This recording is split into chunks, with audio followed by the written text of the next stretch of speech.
Assalamualaikum warahmatullahi wabarakatuh.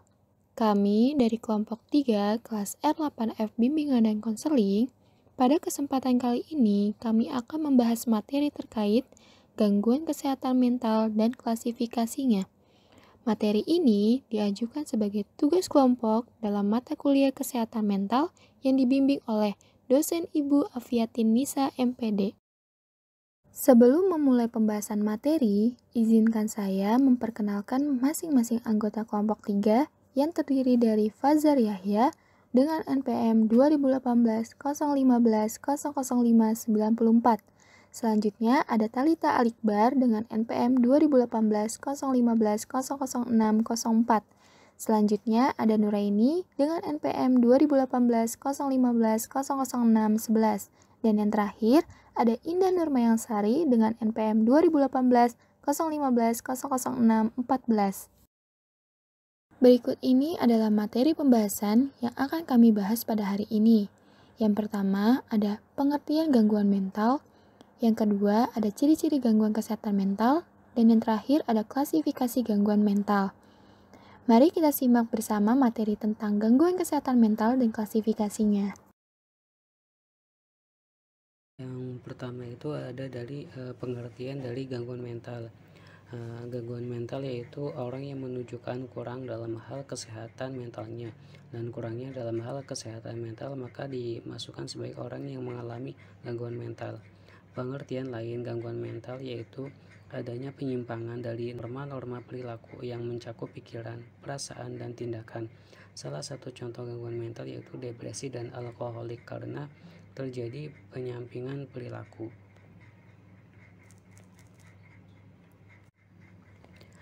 Menurut National Alliance of Mental Illness pada tahun 2015, pengertian dari gangguan mental adalah suatu keadaan di mana seorang individu mengalami gangguan pada pemikiran, perasaan, mood, kemampuan berinteraksi dengan orang lain, dan fungsi sehari-harinya. Sedangkan menurut Chaplin dalam Kartono pada tahun 2015 halaman 195, gangguan mental atau mental disorder adalah sebagai bentuk ketidakmampuan seseorang dalam menyesuaikan diri yang serius sifatnya terhadap tuntunan dan kondisi lingkungan yang mengakibatkan ketidakmampuan tertentu. Maka dapat disimpulkan bahwa gangguan mental atau mental disorder adalah ketidakmampuan seseorang atau tidak berfungsinya segala potensi baik secara fisik maupun psikis yang menyebabkan terjadinya gangguan dalam jiwanya. Selanjutnya ada ciri-ciri dari gangguan kesehatan mental. Menurut Zakia Derajat, ciri-ciri kesehatan mental dikelompokkan ke dalam 6 kategori. Di antaranya yang pertama itu ada memiliki sikap batin atau attitude yang positif terhadap dirinya sendiri. Yang kedua, aktualisasi diri. Yang ketiga, mampu mengadakan integrasi dalam fungsi-fungsi psikis yang ada. Yang keempat, mampu berotonom terhadap diri sendiri atau mandiri. Yang kelima, memiliki persepsi yang objektif terhadap realitas yang ada. Dan yang keenam, mampu menyelaraskan kondisi lingkungan dengan diri sendiri. Adapun ciri-ciri mental yang sehat menurut Yusuf pada tahun 2011 halaman 12 yaitu yang pertama terhindar dari gangguan jiwa, yang kedua mampu menyesuaikan diri, yang ketiga mampu memanfaatkan potensi secara maksimal, dan yang keempat mampu mencapai kebahagiaan pribadi dan orang lain.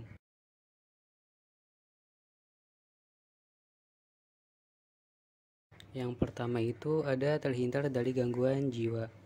Jadi terdapat dua kondisi kejiwaan yang terganggu yang berbeda satu sama lain. Menurut Derajat yaitu gangguan jiwa neuros dan penyakit jiwa psikos. Ada perbedaan di antara kedua istilah tersebut. Yang pertama, neuros masih mengetahui dan merasakan kesukarannya, sementara masalah atau kesulitan yang tengah dihadapinya. Dan yang kedua, kepribadian neuros tidak jauh dari realitas dan masih mampu hidup dalam realitas dan alam nyata pada umumnya. Sedangkan kepribadian psikos, gangguan baik dari segi tanggapan, perasaan atau emosi, serta dorongan-dorongannya, sehingga individu dengan psikos terganggu, baik dari individu dengan psikos ini tidak memiliki integritas sedikitpun dan hidup jauh dari alam nyata. Yang kedua ada mampu menyesuaikan diri. Penyesuaian diri atau self-adjustment adalah proses dalam memperoleh atau pemenuhan kebutuhan need satisfaction, sehingga individu mampu mengatasi stres, konflik, frustasi, serta masalah-masalah tertentu melalui alternatif cara-cara tertentu. Seseorang dapat dikatakan memiliki penyesuaian diri yang baik apabila ia mampu mengatasi kesulitan dan permasalahan yang dihadapinya secara wajar, tidak merugikan diri sendiri dan lingkungannya, dan sesuai dengan norma sosial dan agama. Ciri yang ketiga, mampu memanfaatkan potensi secara maksimal. Hal penting lainnya yang merupakan indikasi sehat secara mental adalah secara aktif individu mampu memanfaatkan kelebihannya, yaitu dengan cara mengeksplor potensi semaksimal mungkin.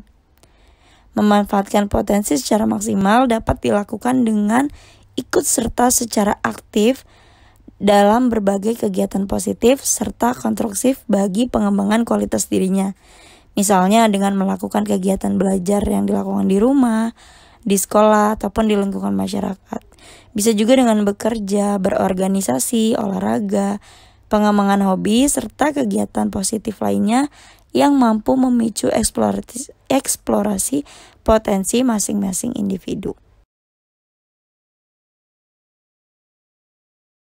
Ciri yang keempat, mampu mencapai kebahagiaan pribadi dan juga orang lain. Individu dengan mental yang sehat mampu menunjukkan perilaku atau respon terhadap situasi dalam memenuhi kebutuhannya dengan perilaku atau respon yang positif. Respon yang positif tersebutlah akan berdampak positif pula baik bagi dirinya sendiri dan juga baik untuk orang lain. Tidak mengorbankan hak orang lain demi kepentingan diri sendiri, tidak mencari kesempatan atau keuntungan di atas kerugian orang lain merupakan bagian dari pencapaian kebahagiaan pribadi dan juga orang lain. Nah, individu dengan gambaran yang tadi saya sebutkan itu, mereka selalu berupaya untuk mencapai kebahagiaan bersama tanpa merugikan diri sendiri dan juga orang lain. Pembahasan yang selanjutnya itu mengenai klasifikasi gangguan mental. WHO memulai menyusun klasifikasi diagnosis seperti yang tercantum pada International Classification of Disease atau ICD. Lain kesempatan juga, Asosiasi Dokter Psikiatri Amerika mengembangkan sistem klasifikasi berdasarkan diagnosis dan manual statistik dari gangguan jiwa yang disebut Diagnostic and Statistical Manual of Mental Disorder or DCM. Untuk sistem klasifikasi yang ada itu, baik ICD atau DSM menggunakan sistem kategori. Kalau untuk ICD menggunakan sistem akses tunggal atau uniaksis yang mencoba menstandarkan diagnosis menggunakan definisi deskriptif dari berbagai sindroma serta memberikan pertimbangan untuk diagnosis bandingnya. Selanjutnya, kalau untuk kriteria diagnosis pada DSM menggunakan sistem multiaksis yang menggambarkan beberapa gejala yang harus ada agar diagnosis dapat ditegakkan atau ditetapkan. Sistem multiaksis yang digunakan sebagai kriteria diagnosis pada DCM itu terdapat di dalamnya 5 aksis, yaitu yang pertama ada aksis clinical disorder other conditions that may be a focus of clinical attention. Aksis yang kedua ada personality disorder and mental radiation. Aksis yang ketiga ada general medical conditions. Aksis yang keempat ada psychosocial and environmental problems. Dan aksis yang kelima ada global assessment of functional.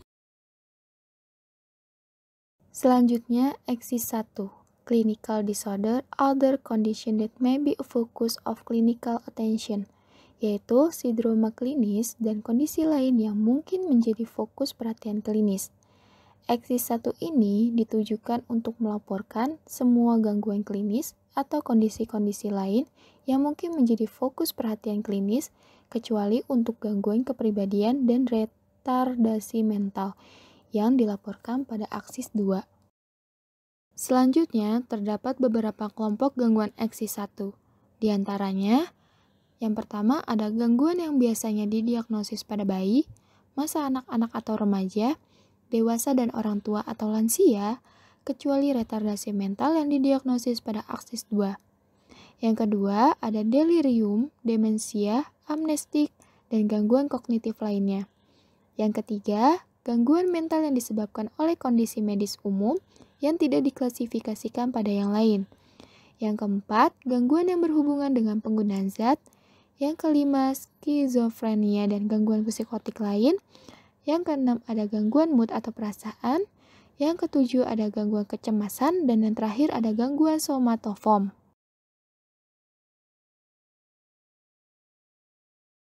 Selanjutnya, terdapat pula beberapa kelompok gangguan utama eksis 1, diantaranya yang pertama ada gangguan buatan atau facetious, yang kedua ada gangguan disosiatif, yang ketiga ada gangguan identitas seksual dan gender, yang keempat ada gangguan makan, yang kelima ada gangguan tidur, yang keenam ada gangguan impuls kontrol yang tidak terklasifikasikan di tempat lain, yang ketujuh ada gangguan penyesuaian, dan yang terakhir kondisi-kondisi lain yang mungkin jadi fokus perhatian psikologis klinis.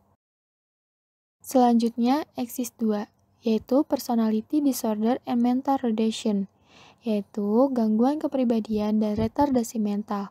Pada eksis 2, ditujukan untuk melaporkan gangguan kepribadian dan retardasi mental. Mungkin juga digunakan untuk memperhatikan ciri-ciri kepribadian maladaptif yang menonjol dan defense mechanism. Selanjutnya yaitu terdapat jenis gangguan pada eksis 2, yaitu personality disorder and mental retardation. Di antaranya yang pertama, gangguan kepribadian paranoid, 2, gangguan kepribadian narsisistik, yang 3, gangguan kepribadian skizoid, keempat, gangguan kepribadian menghindar, yang kelima, gangguan kepribadian obsesi kompulsif, yang keenam, gangguan kepribadian antisosial, 7, gangguan kepribadian skizotipal, 8, gangguan kepribadian dependen, 9, gangguan kepribadian borderline, 10, gangguan kepribadian yang tidak ditetapkan, 11, gangguan kepribadian histrionik, dan yang ke-12, retardasi mental. Yang ketiga yaitu general medical condition. General medical condition ini kondisi medis secara umum yang ditunjukkan untuk melaporkan kondisi-kondisi medis umum yang tengah terjadi dan secara potensial relevan dengan pemahaman atau penanganan gangguan mental seseorang. Yang selanjutnya eksis 4 yaitu psychosocial and environmental problems. Psychosocial and environmental problems ini adalah masalah lingkungan dan psikososial yang ditunjukkan untuk melaporkan problem psikososial dan lingkungan yang mungkin mempengaruhi diagnosis, pengobatan, dan prognosis gangguan mental. Baik, selanjutnya terdapat problem-problem yang dikelompokkan dalam eksis 4. Di antaranya 1. Problem dengan primary support group, 2. Problem terkait dengan lingkungan sosial, 3. Problem pendidikan, 4. Problem pekerjaan, 5. Problem perumahan, 6. Problem psikososial dan lingkungan lainnya, 7. Problem yang berkaitan dengan sistem legal atau kriminalitas, 8. Problem yang berkaitan dengan pelayanan perawatan kesehatan, dan 9. Problem ekonomi.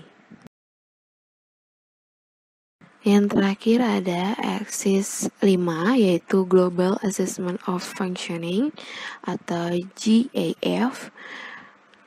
Global Assessment of Functioning ini merupakan penilaian fungsi secara global ditunjukkan untuk pertimbangan terhadap tingkat fungsi keseluruhan seseorang.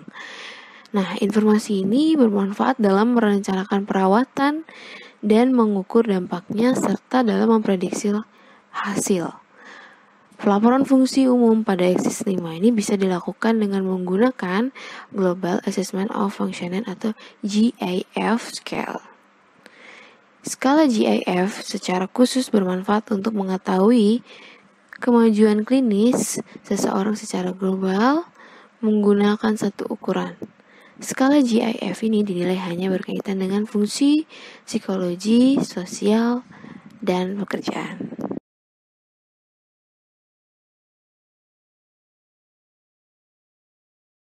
Baik, terima kasih kepada para audiens yang telah menonton presentasi kami, yaitu kelompok 3, membahas mengenai gangguan kesehatan mental dan klasifikasinya. Semoga materi yang disampaikan dapat bermanfaat bagi kalian semua, serta menambah menjadi wawasan baru untuk kita semua. Terima kasih, saya akhiri. Assalamualaikum warahmatullahi wabarakatuh.